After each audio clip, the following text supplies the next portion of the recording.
Hello, everyone. My name is Steve Tarrant. I'm here from Gemtec Consulting Engineers and Scientists, and I'd like to present our moderator for today's Rehab and Closure panel, Megan Reynolds, coming from Benson Buffett.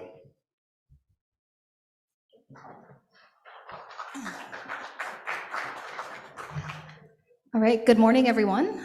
I want to thank the committee of the conference for inviting me to moderate this panel today. First opportunity to do so. And what I'd like to do is start by introducing some great panelists that we have for this session. So I'll start with Stephen. Stephen is from Gemtec, who is, of course, as he noted, the sponsor for this panel. So Stephen is a registered professional geologist with Gemtec, who has over 12 years of multidisciplinary experience within the mining, quarrying, and mineral exploration industries. And he has held senior geologist positions supporting and operating multiple large-scale mineral exploration and infilling definition drilling projects across the country, including Argonaut's, Gold's, Magino, thank you, project, the Valentine Lake Gold project, formerly under Marathon. And Stephen has held geologist positions across multiple operational capacities at the Iron Ore Company of Canada's Carroll Lake Mine, Valley's Voisey Bay Mine, and chief mine geologist position at the former Beaverbrook Mine. And at the current stage of his career, Stephen has provided consultation services to mining and quarrying clientele across Newfoundland and Labrador, leading multiple projects through the processes of site material volumetrics, environmental assessment registration, development and production planning, rehabilitation and closure, the topic for today, and rehabilitation costing evaluations. Next to Stephen, we have James Powell. And James, I'm sorry, I have multiple papers here in front of me this morning. James is a professional engineer with over 25 years of technical and project management experience in mining, civil, geotechnical, and environmental disciplines, and over 18 years of increasing responsibility levels in senior leadership in consulting and mining team roles. And he currently holds the role of Vice President, Regulatory and Government Affairs for Calibre's Valentine Gold Mine. I said to Alex Smith this morning that I do not have a formal biography for Alex, but I'm sure he's familiar to many in the room. He's the Assistant Deputy Minister of Mines in the Department of Industry, Energy and Technology. And I asked Alex this morning, I think he's been in government for 29 years and in the mines branch for 23 of those years, and professional engineer by background. And then we have Perry Blanchard, who is the Vice President, Environment and Sustainability of Maritime Resources. And he brings over 24 years of mining industry experience. And most recently, he was the Manager, Environment and Sustainability at Kirkland Lake Gold's Detour Lake Mine, one of Canada's largest gold operations, where he was responsible for operations, environmental management, project permitting, closure planning, and implementation of 4 impact benefits agreements. And prior to Kirkland Gold, he was the manager of safety and environment with Vale. So welcome to each of the panelists, and I think that we have a great caliber of experience to talk about the topic for today, which is about rehabilitation and closure. So I'm going to start. I think what I'll do is I'll start with Perry. We were just speaking this morning, and I think the way I'd like to try to open up the discussion today is to have Perry describe for us what is going on with the Pine Cove gold mine, and just to give the audience an update on what's happening. Sure, thank you, Megan. So we completed a transaction with Signal Gold back in I think it was August of last year. And since that time, trying to get to know the asset, obviously there was a due diligence process that we went through before making the final decision. And one of those pieces of the decision making is really about closure liability. So requiring a good understanding of the closure picture as it existed with Anaconda, and then the Signal Gold period was an important part of that particular transaction. And what we found initially was that Pine Cove really is a unique site in that you look at all of the closure liabilities associated with a mining operation, and you look at Pine Cove a little bit differently in that there is value to be found in things like waste rock stockpiles, and the Pine Cove operation had a really great partner with Shoreline Aggregates, and Shoreline has been doing work there for a number of years to repurpose a lot of the waste rock as saleable aggregate, and it's an excellent example of the circular economy and how I think mining operations could look at it in the same light, albeit, there's a lot of uniqueness associated with Pine Cove. It has its own deep water port. It is close to the ocean, and it has obviously a willing partner, but that was something that we liked about the Pine Cove operation, in that with the large amount of non-acid generating waste rock, tailings also non-acid generating, it takes a lot of, it removes a lot of the risk associated with a transaction like this when you try and, you take ownership of an asset that you don't have all of the history about, but you move forward with the information that you have based on the due diligence exercise, and you go from there. So we're excited to be part of that operation, and it really complements the Hammerdown gold deposit for Maritime, and certainly adds a lot of value. And we'll continue to work with Shoreline Aggregates to try and keep that part of that operation moving, and at the same time, it reduces the long-term closure liability associated with Pine Cove. So from a closure perspective, it's really a unique site with a lot of opportunity. If I could just add something there. In a transaction such as that, Anaconda or Signal Gold, they had a rehabilitation and closure plan on file with commitments for actions to rehabilitate the site and associated financial assurance to cover the liabilities associated. As part of Maritime's transaction, they took on the commitments in the rehabilitation and closure plan, and they provided the replacement financial assurance. So there was actually an overlap of financial assurance to ensure that the liabilities at the site were covered. So as part of their transaction, there's Mining Act compliance associated with that as well. Thank you for that, Alex. So Alex, I guess I'll ask a general question to you from the department's perspective. The mining regulations, they're in place to ensure that developments in the province occur in an environmentally responsible manner, and that the land is restored to a natural state after the mining process is complete. So wanted to ask, over your tenure with the mines branch, what key changes do you see as leading to a successful closure plan? Great question. So my days with the mines branch started around the same time that the Mining Act came into effect. So as I started with the branch, the existing companies were given a period of time to become compliant with the Mining Act. And while regulations and guidelines outlined what should be included in development plans and rehabilitation and closure plans, we found as we went through the iterative process with different companies, certain standards were needed, specific guidance so that companies knew what documentation we were looking for.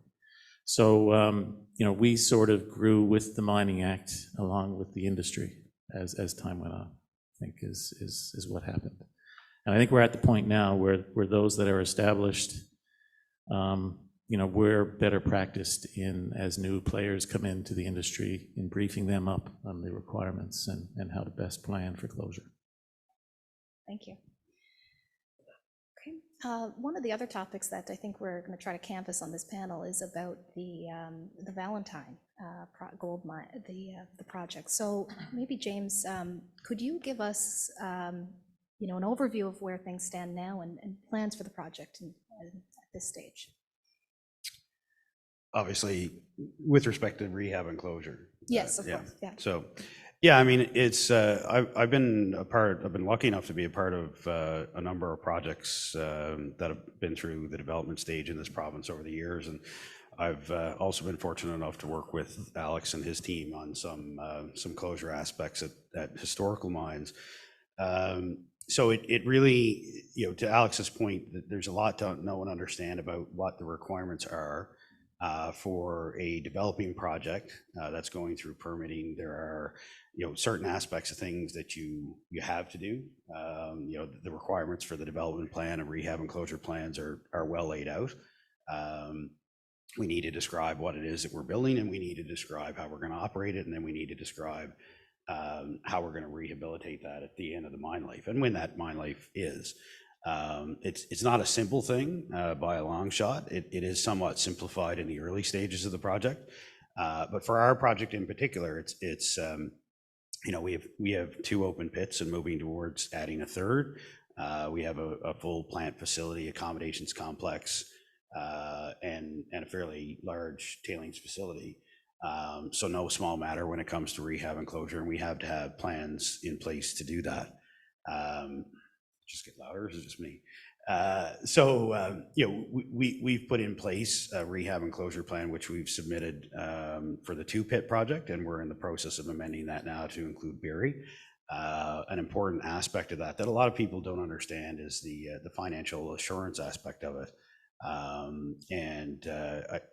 I'm actually shocked at times how few people understand that when we do community engagement and we talk to the Indigenous groups. There's not a lot of people understand the level of financial assurance that's in place, whether it's Maritime or Calibre or any of the existing projects, as Alex said, that have come up to speed on that over the years.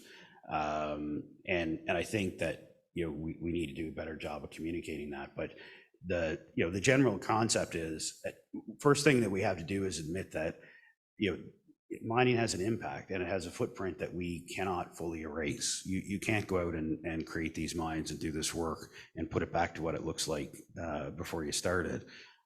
So what we're trying to achieve is really the best scenario that we can develop for the end of the project. And so from a walkaway perspective, and I'll get to that, Alex, from a walkaway perspective, you're leaving it in the best possible condition, and that includes chemistry and includes the physical stability of the site. And Alex referenced in his talk this morning about the issues associated with long-term dam maintenance, and that's something as owners we struggle with it. How to think about that in the very long term, and what you got to tune your mind to is those dams are going to exist for hundreds of years, basically for eternity. So certainly that's the plan. So how does a company like Calibre, after the mine is closed, companies tend to move on or dissolve, and so how does the province protect the environment and make sure that is stable in the long term and maintained? How does Calibre get an opportunity to actually walk away from that in some way, shape, or form? So I know, the public consultations that were held a couple of years ago in the Mines Act really sort of cracked that open a fair bit, but there's no simple answer, and that's the bottom line. So from a Calibre perspective, we've got a closure plan that's basically in place for the 2-pit project. We've started financial assurance. I think we've got. I can say it publicly, you can't. I think we've got about 21 million posted so far, and once Berry's added in, these are not small numbers. We'll have somewhere to the tune of 75 or 80 million dollars worth of financial assurance in place, and that's there to protect the province and the taxpayers of the province, such that if Calibre defaults on the project for any reason, the money sits there and is available to rehab that project in the way it should be. James, you touched on in your comments about the consultations that you're doing with the Indigenous groups. I guess you're at the communities that are affected by the operations and other stakeholders. And how do you see those sort of consultations and what information you're exchanging about the financial assurance, and like what would happen on a long-term basis that you're referring to? Yeah, sure. It's actually, I think I said this already, it's actually interesting to see how few people, even people in the industry that don't understand the regulation that the industry goes through, both that, in terms of environmental assessment and permitting to get the project started and throughout. And certainly people don't understand the rehab and closure requirements. Alex and his team have done a great job of amending that Mining Act and putting in place regulations and guidance in terms of how these things are done. It just seems that most stakeholders don't know, they don't understand, and again, even people in the industry. So when we go out and we're already talking about rehab and closure when we go out and do environmental assessment community meetings and meetings with Indigenous groups, and everybody, all the stakeholders want to hear about this. The Newfoundland and Labrador Outfitters Association is a stakeholder of ours that's important. They have operations in our areas, and they want to know what that site's going to look like when we leave it. So we sit down and we talk to them and we try to educate them about what this means. But it's sort of it's an uphill slope, and I don't know that we're necessarily gaining a lot of ground in terms of having people understand that there are protections in place that. And they know about that, I don't know how many meetings I was in, they talked about Hope Brook, the cyanide spill at Hope Brook, and that damaged or killed fish in the river, which I fail to remember the name of the river at the moment. St. Surf River, right? People know about the Advocate Asbestos Mine and Consolidated Rambler and these sites, these historical mining sites that have been left by the companies that built them, and it's left to the taxpayers of the province to work together or spend money basically to do what we can to keep them from becoming in worse shape or causing environmental issues. So the measures that the government have put in place protect that, and we need as a mining industry to do a better job of explaining that to the public, explaining that to our stakeholders, and it has to start right from day one. You're not, the social license part, you're not really getting, and I actually don't like that term very much, but you don't get your social license really now unless you can explain to folks that in 15 years when you're done, that you're not leaving a mess, basically. And Alex, can you, James touched on the public consultations that have happened in recent years. Can you, what was the sort of engagement with the public on this piece of rehabilitation and closure, and the expectations that come from the province? Surprisingly, there wasn't a whole lot of public engagement. We tried. We scheduled sessions in Lab West, in Goose Bay, Corner Brook, Deer Lake, Gander, Grand Falls, St. John's, and over half of them had to be canceled from lack of attendance. And then we offered a virtual session. So most of our consultations ended up being with people in the industry and people. There were certainly certain environmental groups that participated, but the general public really didn't participate at all. And just to circle back on the Hope Brook thing, Hope Brook really, to my understanding, is the reason why the Mining Act came into force. That particular project was poorly planned, where environmental impacts were spread over 2 watersheds into a watershed that affected a salmon river when it didn't have to be. And then they went bankrupt, and we had to spend $20-odd million to go in. And the site's not clean now, but at least the impacts are in 1 watershed. The dams are brought up to standard. So good planning certainly helps good rehabilitation at the site. That's a major point that Hope Brook brought to us. Certainly. I'd also like to touch on something that James had mentioned about educating people about closure. And I think another important piece of the education and awareness is for companies to help educate the mining departments, the people that actually execute on the development of a project, and how important it is for the closure plan piece to be integrated into the day-to-day operations. Because, in my experience, when you get into the minutia of an operating environment, people often lose sight of what this picture looks like when the mine closes. So building plans and your mine production profiles and waste management, all with closure in mind, the more we can do it as industry proponents to educate the people that are actually responsible for moving dirt day in and day out, the more success we have in the end. And the less we find that we've lost opportunities to execute the closure piece as we described it in the permitting process. So that's an important part of it. And you know, my experience in working with a large operation, you see just how important that is, where there's an absolute tremendous appetite for the mining department to have the shortest waste hauls possible. So when they've exhausted the capacities, you know, that are really cost effective, they look for anywhere and everywhere to store waste, to keep making profit and to keep making production. So that's a piece of education and awareness I think that us as operators need to bring internally to help make the closure piece successful. And Perry, could you, oh, I'm sorry, James, you can go. Yeah, no, I just one more quick point. I'm sure there's other questions, but I think the other thing we need to do a bit better as an industry is bring our stakeholders in, not only to educate them, but to bring them into the conversation. And one of the things that we're working towards now is looking at, well, one of the requirements under the Mines Act is to do progressive rehabilitation, and that was a lot of what Perry is alluding to. But you need to do revegetation trials up front. So one of the initiatives that we're undertaking is to actually work with the Indigenous groups to look at involving them in early revegetation trials and using their traditional knowledge of the land and the area and the animals that inhabit it to be able to do that better, basically. And so as we bring our stakeholders into that sort of thing, it helps with the education piece, but it also makes them feel a part of sort of making it better at the end of the project and being part of that rehab and closure process. Absolutely. And honestly, I'd like to expand a little bit and kind of jump in on what Perry and James' point, and it kind of ties in actually to a lot of the work that Alex's team has done, bringing requirements forward and kind of making a more comprehensive layout of what needs to be done for a mining operation to be operational when it comes to what needs to be put in place ahead of time. So one of the big key components we need is called a rehabilitation and closure plan.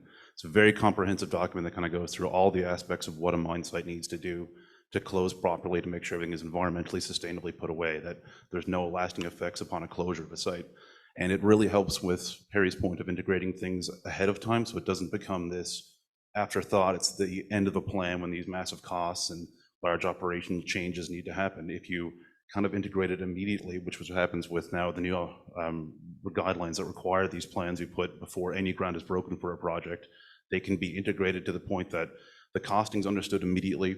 There's these long-term plans outlaid for certain site-specific studies for anything from ARD management to waste rock removal to if we need to backfilling pits. And that allows the budgeting to be kind of integrated immediately into the mine plan. So it's something that's understood immediately, and especially as Jamie's saying, if you bring in your stakeholders and your investment groups ahead of time, it gives them the full picture immediately. They can see what the costing is going to be. They can see the outline of the plan going forward of what needs to be understood for the project.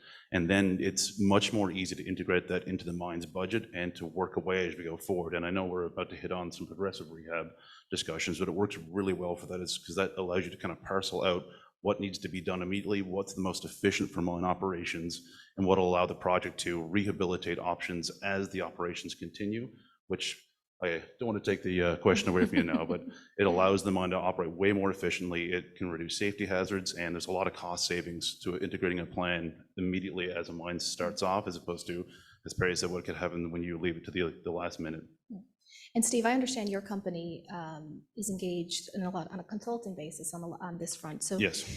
in what you're describing, have you seen, I guess, the involvement of that, where it's considered more upfront in this process, like as you're describing? Absolutely. I guess one thing that would help kind of define for those folks that aren't familiar with it is a part of a rehabilitation plan, especially in more recent years, is becoming more of a requirement, would be progressive rehabilitation. So that just basically means that it's a proactive approach to rehabilitating anything on a mine site, as opposed to leaving it as a reactive approach when a closure happens. And just for instance, I mean, the changes in the Mine Act has been phenomenal over the last few years. It's become much more comprehensive. It's become a lot more defined, which really helps from a consultant point of view when you have clientele that, as the gentleman to my left have been saying, it's not something that's super well understood, especially in the early days of our industry. So trying to wrap your mind around something as large scale as closing a mine site and all the aspects and individual components that go into that having a defined guideline set up really helps. And the Mining Act guidelines from 1999 had progressive rehab as a singular line item, just saying it's the leasee will do as best they can to rehabilitate a mine site prior to closure, whereas the most updated version of the mine guidelines have a very long list broken out of everything from updated 5-year increments of planning to site-specific studies to having budgeting. And as the gentleman has said before, you need to have your financial assurances put ahead of time, so we don't get in a position where if a mine site were to close, that liability would be then on the province, and then that becomes obviously quite an issue. Whereas now with the financial insurance being bonded ahead of time upfront, then they know that that security net's in place, that if anything does go wrong, then it's not on the province to take care of. And a really good component of that is the progressive rehab. So basically it's anything, anything that involves either from rehabilitating ground that has been no longer disturbed or is not actively disrupted by the mining processes, to respreading material on old access roads. It can be moving waste rock material, storing it in different areas. There's a whole host of it. It's basically anything that would involve getting a mine site back to its natural natural condition as best as possible during the process of a mine operation, as opposed to at the end of a closure. And there's a myriad of things that will actually be a positive impact. So it's kind of hard because you have to get your mindset around what's the point of doing it ahead of time, as opposed to just, if I'm going to bond my costs and close the mine in 20 years, 30 years, why would I want to do it ongoing? But if you look into the background of what it actually means to do progressive rehab, there's so many things that are positive from both a regulator standpoint, because it gives a early commitment. It shows a more of an open kind of agreement between the operator owners and the regulators, saying, hey, look, we know what's going on here. We want to get this done as soon as we can. We're going to put money ahead of time to make sure these sites are rehabilitated where we're able to. Of course, there's a myriad of factors that would negate certain areas, but if it's feasible to do so. And then on the owner-operator side, the positives are everything from cost savings to a more efficient flow of equipment to safety hazard reduction. So for the cost savings front, it seems on surface value, like if you have, say, a 200-hectare area, you have half a dozen stockpiles, your access roads, infrastructure, some mine site buildings, and say you have 2 open pits. If you have a $50 million rehab cost, you have to bond that cost regardless. It all has to be rehabilitated, because the whole point of the plan is that you plan out your rehabilitation of the site at the full extent of disturbances up until the mine's closed. So it's the full development of that entire mine life of plan that has to be costed for. And you think, well, if you bond that 50 million right now, like if I do it today or tomorrow, then what would be the difference? The full area still has to be rehabilitated. But if you look at the backbone of how the costing is done, for instance, I always love the quote, actually comes from one of our engineers at Gemtec, that today's money is much cheaper than tomorrow's money. And for the sake of that, if you were to do this plan, 50 years down the road, obviously the cost of fuel, inflation, and all the other costs that come into operating a site would be obviously quite different than you would today. And when you're costing these, you have to understand too that, oh God, my apologies, everyone. One of the things you have to think about too is that the cost gets calculated as if the mine site was no longer operated by the owner, and for whatever reason they've had to step away from the site, which means the government then has to take over. So the costing has to be done from that standpoint, which means that you cost third-party contractors, you're paying demob and mob costs, increased equipment costing, fuel prices, labor costs, all of that gets factored in. So it's pretty easy to stand to reason that if you have a waste rock stockpile on site that's in an area you're no longer working in, let's say you have an exhausted portion of a pit, you can easily backfill that in. If you wait to the closure point and you're costing the bond for that constantly going forward, it's the cost of the government to do it, where it's way, way cheaper for the operators to use their own staff, their own equipment, their own personnel that's on site at the time. And that works really well for if you do go ahead and, say, progressively rehab that stockpile, for instance, the example I'm using. Once that's completed, you can then apply to get that bonded portion back.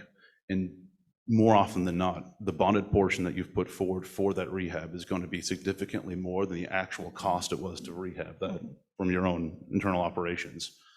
And then from an efficiency standpoint, I could just go on for days on this one, but if you have keep going to the waste rock stockpile, if you have a pit that can be backfilled and you have equipment running empty trucks, doing backhauls to that is it immediately going to increase the efficiency of your machinery. You'll have the stockpile removed quicker, which allows it to no longer take up space on the surface. And then from a safety standpoint, if you're backfilling that pit, obviously the requirements to have berming and whatnot for any kind of an open exposed depression, the height of that will be reduced through backfilling, which reduces the safety liabilities in that.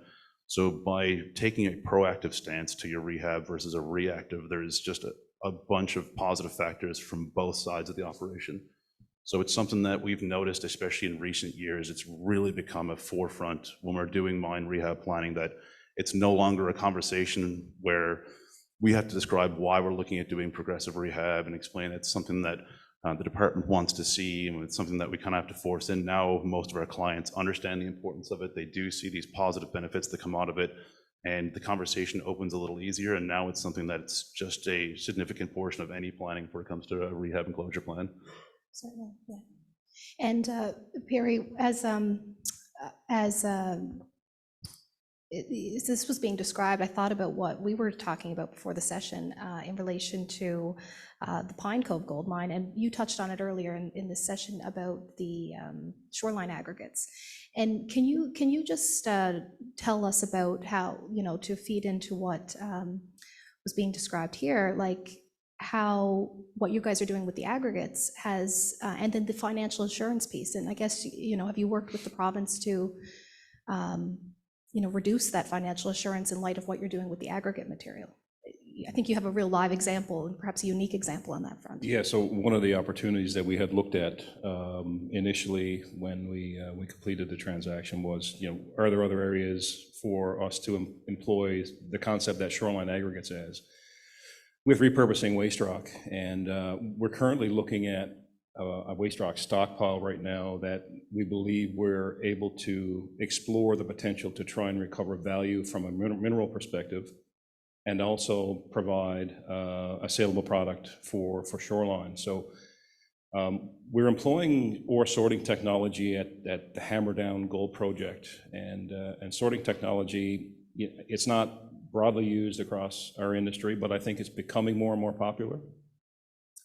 And for the Hammerdown project, it means that we leave the waste at site. So the plan for Maritime Resources is to produce feed for Pine Cove Mill from Hammerdown, truck it approximately 100 kilometers to the Pine Cove Mill, and by using ore sorting technology, we're not trucking waste. So we're able to remove, as Garrett mentioned this morning, we're able to remove about 40% of the run-of-mine feed that actually is ready to truck.